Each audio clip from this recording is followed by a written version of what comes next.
جب انسان رب کو یاد کرتا ہے نا اور اپنے مالک کا تذکرہ کرتا ہے تو اسے نصیب کیا ہوتا ہے؟ فرمایا فَاذْكُرُونِي أَذْكُرْكُمْ، تم مجھے یاد کرو میں تمہیں یاد کروں گا، میں تمہارا تذکرہ کروں گا۔ حضرت عبداللہ ابن عباس رضی اللہ تعالیٰ عنہ ارشاد فرمایا کرتے کہ اللہ تبارک و تعالیٰ ارشاد فرماتا ہے کہ تم فرما برداری کر کے مجھے یاد کرو اور میں اپنی امداد کے ساتھ تمہیں یاد کروں گا۔ تم اللہ تبارک و تعالیٰ کی یاد اگر تنہائی میں کرو گے تو رب کریم بھی تمہیں تنہائی میں یاد کرے گا، اور اگر تم جماعت میں اس کا ذکر کرو گے تو وہ اس سے بہتر جماعت میں تمہارا ذکر کرے گا۔ حضرت صدر اللہ فاضل رحمۃ اللہ علیہ فرمایا کرتے تھے ذکر کی 3 قسمیں، ایک تو ذکر لسانی ہے، اپنی زبان سے ہر وقت اپنے مالک کو یاد کرنا، اچھی چیز دیکھی تو ماشاءاللہ، نعمت ملی تو الحمدللہ، کوئی مصیبت آ گئی تو انا للہ و انا الیہ راجعون، ہر وقت ہر جگہ، کھانا کھانے سے پہلے دعا، کھانا کھانے کے بعد دعا، نیند سے پہلے دعا، اٹھتے ہی دعا، ہر وقت اللہ کی یاد، ذکر لسانی ہے۔ اور ایک ہے ذکر قلبی، دل سے اللہ کو یاد کرنا۔ ہمارے اوپر رب تعالیٰ کی جو نعمتیں ہیں جو بغیر ہمیں مشقت کے ملی ہیں ان کا احساس کرنا، یہ ذکر قلبی ہے۔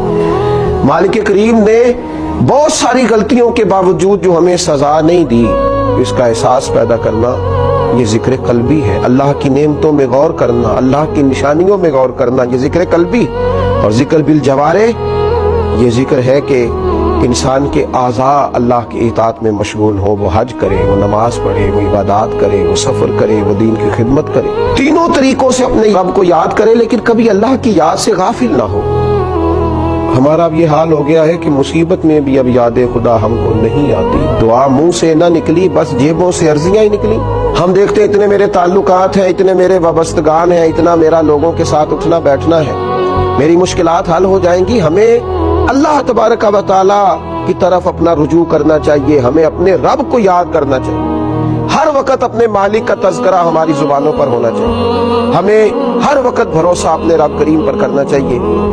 قرآن مجید میں اللہ تبارک و تعالیٰ نے ان لوگوں کا بھی تذکرہ کیا ہے جنہوں نے کھایا اللہ کا پر اللہ کو بھلا دیا، رہے رب کی زمین پر رب کو بھلا دیا، جنہوں نے معاذ اللہ اللہ کی نعمتوں کو استعمال کیا پر اللہ کو بھلا دیا۔ رب نے اولاد دی، دولت دی، جائیداد دی، عزت دی، وقار دی، سانسیں دیے۔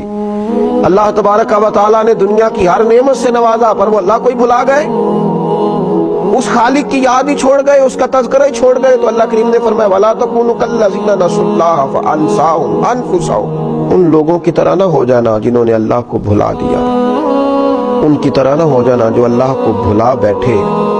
فرمایا فَأَنسَاهُمْ أَنفُسَهُمْ، پھر اللہ نے انہیں ان کا اپنا بھی بھلا دیا، پھر وہ کھو گئے، غرق ہو گئے دنیا کے جھمیلوں میں، الجھ کے رہ گئے دنیا کے معاملات۔ فَأَنسَاهُمْ أَنفُسَهُمْ، اللہ نے انہیں ان کا اپنا آپ بھی، وہ خدا فراموش ہوتے ہوتے خود فراموش ہو گئے، کھو گئے، لوٹ کے آنے کا راستہ ہی نہ ملا۔ اتنے دنیا کے اندر مست ہوئے کہ الہاکم التکاثر حتی زرتم المقابر، اتنے غافل ہوئے دنیا تلاش کرتے کرتے کہ قبروں کا منہ دیکھ لیا۔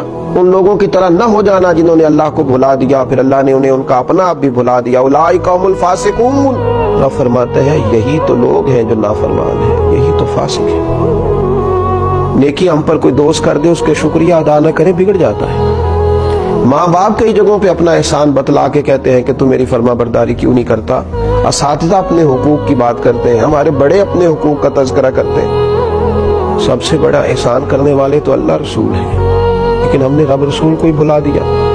مہینوں بیت جاتے ہیں عبادت کیے ہوئے، معاذ اللہ مہینوں بیت جاتے ہیں تلاوت کیے ہوئے، اس کی بارگاہ میں ہاتھ نہیں اٹھائے دعا کے لیے، استغفار نہیں کیا۔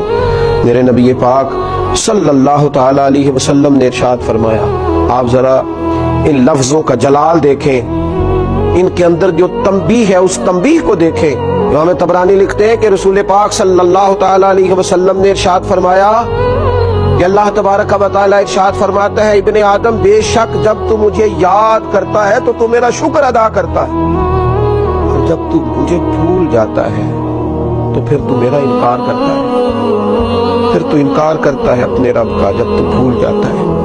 ایسا نہ کرنا، کبھی بھی اپنے مالک کو نہ بلانا، جو دم غافل سو دم کافر۔